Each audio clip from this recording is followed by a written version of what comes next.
Wouldn't it have been embarrassing to display a painting like that on the front porch? My daughter-in-law, Macy, who had sold my prize painting on a flea market app without my permission, stated flatly. My mother had done a colored pencil drawing of Gerberas for me from her hospital bed before she died. That drawing was a memento of my late mother. I know, but I can't hang an amateur drawing because it's too shabby, Macy insisted. Do you think you should talk to me like that, even though you were my daughter-in-law? I said boldly, but Macy was unfazed. She drew her arms across her chest and stared at me. Please consider your position. We will be taking care of you in the future, right? It's that deciding line again. So, you're allowed to sell my belongings without my permission. I'm your one and only son's wife. Think about how much we are going to take care of you, Macy retorted. She gave me one more look before walking out the door, her luxury brand shoes clacking. I'd be moving into a new house alone the next day. Macy knew this and sold the painting to harass me. Henry, my son, and Macy, my daughter-in-law, had sold my belongings without my permission before. I was furious but resigned to the fact that I would never get them back. But I'll never forgive her for selling my mother's mementos. Both Macy and Henry, who was always at her disposal, irritated me. I decided to completely cut ties with my son and his wife when I moved into my new house tomorrow. My husband's son and wife can live in this old house. I am Amy, a 50-year-old housewife. For years, I did all of the housework while working part-time at a factory. I looked after my family, which includes my husband, my only son, and as of 3 years ago, my daughter-in-law, Macy. My mother, who raised me as a single mother, died 6 months ago. She left me a large sum of money from her life insurance policy. I took advantage of the opportunity to purchase a small new house and decided to divorce my husband, with whom I had a strained relationship. The day before I moved in, Macy sold my mother's painting without my permission. When I told my husband we were splitting up, he simply said, "Do whatever you want." During our many years as a couple, our relationship had cooled. I believe neither of us did anything wrong and that what happened was unavoidable. My son and his wife, who lived with us, were the ones who were against my leaving. Who will do the housework if you leave? Aren't you a housewife? My son asked. I am a civil servant like Henry, so I am not like you, who only works part-time, I retorted. It's appalling to hear a mother throw her family out of the house, my son's wife chimed in. They both continued to complain as I was packing. First and foremost, why are you buying a house now? My son questioned. It's the money my mother left me, and it's up to me what I do with it, I replied firmly. When the insurance money arrives, you should put it to good use for your family. A house where you'll live alone is squandering money, my son's wife added. She's right, you should have shared grandmother's insurance money with us, my son insisted. Henry's wife was a brand-obsessed woman who never washed a single pair of underwear and was constantly taking dance, yoga, English conversation, and other classes. My son, who was at her beck and call, blamed me all at the same time. This was enough for me. My friend Jane, who lives near my new house, invited me over the night I moved in to join her for dinner. Thank you very much. I still haven't unpacked anything, I said gratefully. Jane's house is magnificent. She and her husband both love dogs, so they built a house to accommodate a large dog. In fact, 3 Dobermans are currently resting quietly in the living room's corner. While eating the hamburger Jane had prepared for me, I opened up to her about Henry and Macy. What's the deal with your daughter-in-law? And I'm sorry, but your son is also pitiful, Jane remarked. Henry used to be a stronger person, but now he's at the mercy of his wife. I'm tired of it, I sighed, feeling a sense of frustration. One of the large dogs approached me and nuzzled my feet, as if to console me. It was Hannah, the female of the 3 Dobermans. Hannah is much gentler than my son. All of our dogs are smart and good, I said, petting her gently. Jane, being so good with dogs, used to be a trainer. Her 3 new dogs, although large and scary in appearance, were really gentle and extremely intelligent. They would never attack anyone, but they would bark at uninvited guests if Jane instructed them to. I wish I had a dog as gentle as Hannah is, I remarked. Why don't you get yourself one? I'll train it for you. Indeed, you're free to do whatever you want as of today in your new house. You begin a new life, isn't that right? Jane suggested. I thought so too. Macy and I are moving to my parents' house next month, I shared. At the end of the month, my son called me with surprising news. I had just gotten used to living alone and was starting to enjoy my independence, I reflected. Your parents' house? Oh, you're moving to Macy's parents' house, my son said. No, it's my mother's house, my home. You already live at your father's house, I clarified. I wasn't sure what he was saying, but I knew one thing for certain. I was ready for this new chapter in my life. I spoke with Macy after realizing that my parents' house belonged solely to my mother, not my father. We decided to move to her house. No, my house isn't big enough for the three of us, Macy objected. I was adamant about not putting up with Henry and Macy bossing me around and making me do all of the housework. But one of the rooms does have a place to sleep. You can sleep in the living room corner, and we can use that space as our bedroom, Macy suggested. Don't be ridiculous. What are you talking about? You want me to sleep in the living room corner? I could feel my face getting hot with rage. We're coming even if you don't like it. I'll start by shipping you a couple of boxes, Henry interjected. I'm not going to accept them, I retorted. Well then, I'll think of something. Anyway, I'm coming, so please look after me, Henry said abruptly, then hung up the phone. I don't want this. I despise the idea of Henry and Macy bossing me around and forcing me to do all the housework. That is something I will not allow to happen, I declared to Jane the next day as we went to a family restaurant. I wanted her to listen to my story. I'm sorry, but you have the worst son and daughter-in-law, Jane remarked as she sipped her latte.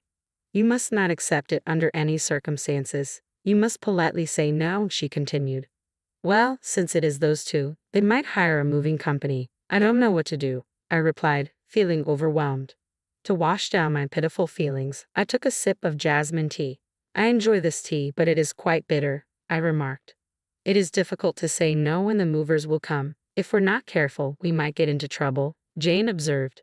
We have to do something to make them not want to come to my house. I can't stand the way they're acting, I insisted.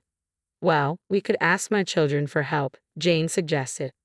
What, Hannah and the dogs? I asked, referring to Jane's 3 kids, her 3 beloved Dobermans. My dogs will bark, growl, and act out to some extent on command. I could ask them to scare them away or something. In fact, my son has been afraid of dogs since he was a child, Jane explained.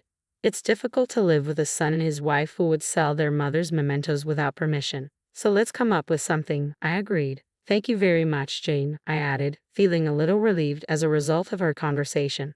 When I returned home, I discovered that my son and his wife were serious. 2 large cardboard boxes had been stacked in front of the front door. These are Henry's and my possessions. We thought you would refuse the courier, so I brought them. We will move in next month, so please keep them in the house. Macy, I read the note attached to the cardboard box, feeling my shoulders slump in disappointment. With no other option, I brought the box inside, and upon opening it, I discovered numerous personal belongings belonging to Henry and Macy. There were Henry's imported watches and leather jackets, alongside Macy's designer bags, clothes, and shoes. They must have left behind valuable items, which I wouldn't discard without permission. It felt like a dirty move. How little they must think of me to sell off my mother's paintings or leave this luggage without my permission. Jane's voice from the family restaurant came to mind. Well, we could ask my children for help, she had suggested. Since settling in after the move, I occasionally accompanied Jane on dog walks. She often invites me for a change of scenery, being a great friend to have. It means a lot to me. Why don't you sell their belongings? Macy would sell them on her own, wouldn't she? Jane proposed. Yes, even the memento my mother painted, I'd replied as Moon, a male dog, looked at me from the end of the leash I was holding. By the way, why do your son and his wife want to live with you? They're both government employees and have money, so why don't they just live together? Jane inquired. They don't like doing housework, especially Macy because she's always learning, going out to play, or watching fashion and makeup videos. So, you've been doing all the housework by yourself, I confirmed. Yes, my husband never did it, and Henry works overtime and travels a lot, and Macy is the same way, I explained, recalling the conversation between my son and his wife on the day I made the announcement of my departure from our home, met with immediate concern about who would handle the housework. If you leave the house, who will do the housework? Henry asked. Well, you can, I replied. No, obviously not. I want your mother to do it. Jane sighed in disgust upon hearing this.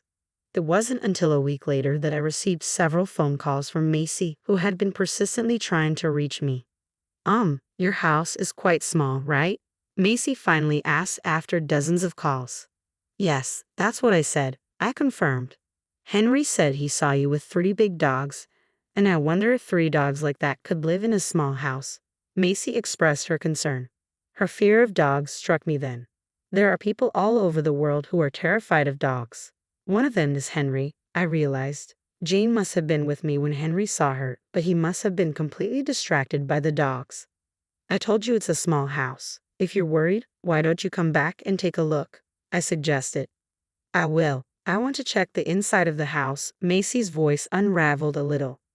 Finally, Macy decided that there was no dog in the house. Anyway, I'll be there this Sunday at 10 a.m., she said before hanging up. Unexpectedly, I realized I could take my revenge. On Sunday, Henry and Macy came to my house as planned. You really came? I asked, surprised. I said I would come. You know it's because you bought the house on a whim that we're in this messy situation, Macy remarked as they took off their shoes and entered the house. That's really true. You should have stayed quiet and continued to do the housework like before, I replied, feeling a sense of satisfaction. Okay, that's it, I said, opening the living room door, gloating in my mind. Whoa! Ah! My son and his wife screamed in unison the next moment. There were 2 Dobermans, Moon and Sky, sitting there. What are you kidding me, Mother? This dog, Henry began.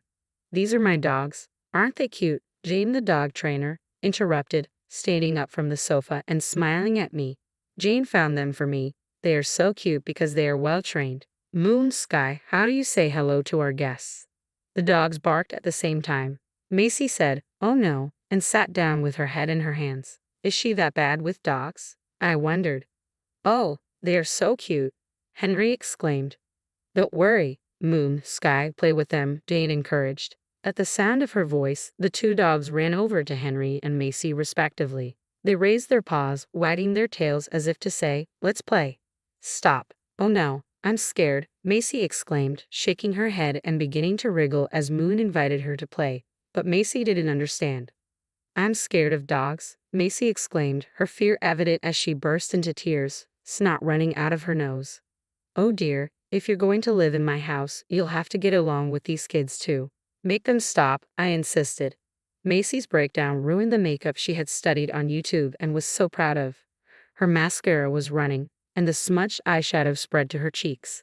With this tear-streaked face, she looked like she was about to take the train home. Hey Mom, do something about it, Henry pleaded.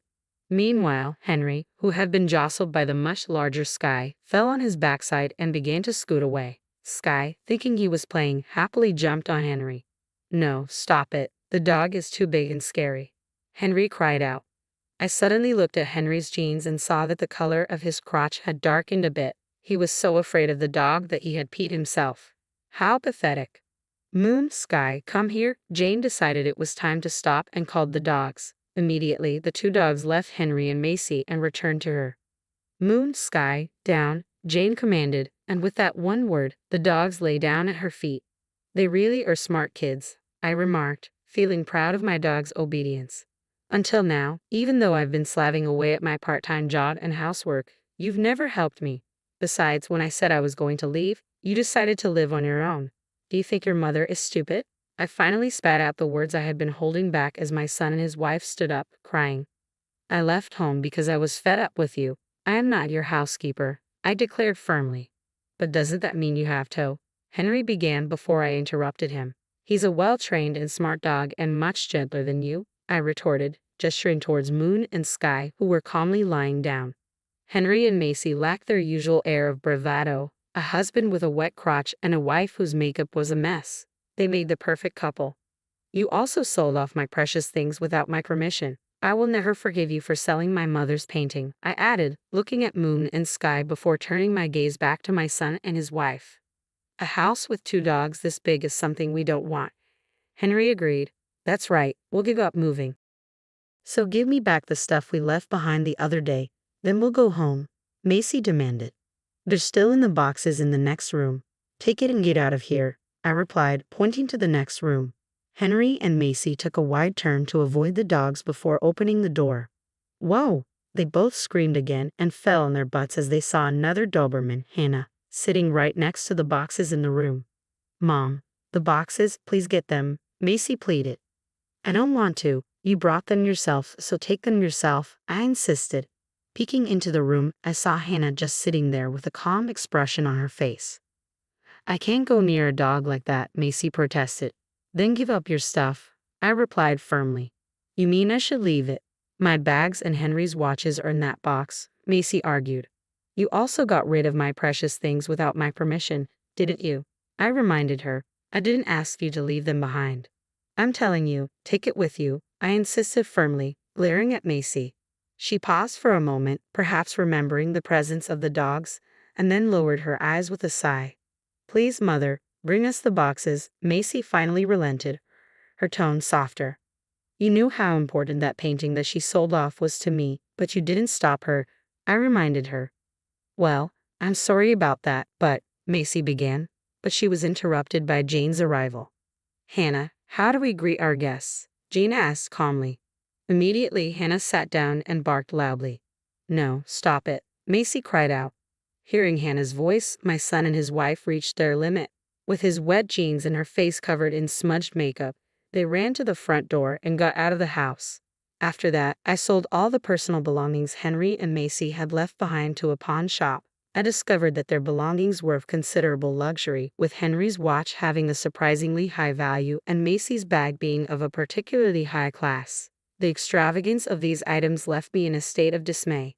Back at her house, Macy ended up being responsible for all the household chores. My former husband did not like Macy's housework. He constantly complained that the food was bad, the house was dirty, and the laundry was piled up. Macy could no longer go to her lessons because of her housework, and she gained 10 kilograms due to the stress. All of her frustration seemed to be directed at Henry. Mom, I'm at my limit, Macy finally admitted, starting to hit me. She's been fighting with Dad all the time. I want a divorce. One day, Henry called me, his voice exhausted. You chose your own wife, didn't you? You can take care of yourself. Of course, I would not give advice to Henry. I was sick and tired of being involved with that couple. Meanwhile, I bought a female Shiba Inu and asked Jane to train her. She's going to be a great dog. Jane smiled as she patted the head of the puppy I named Rio. Really, it's all thanks to you. I'm sorry for making the dogs play such an unpleasant role. Okay, I replied. When I heard what you said, I was more upset than you were. But from now on, you and Rio can live together peacefully. Yes, from now on, I will enjoy my life and my time, I affirmed, feeling determined as I gently picked up the puppy.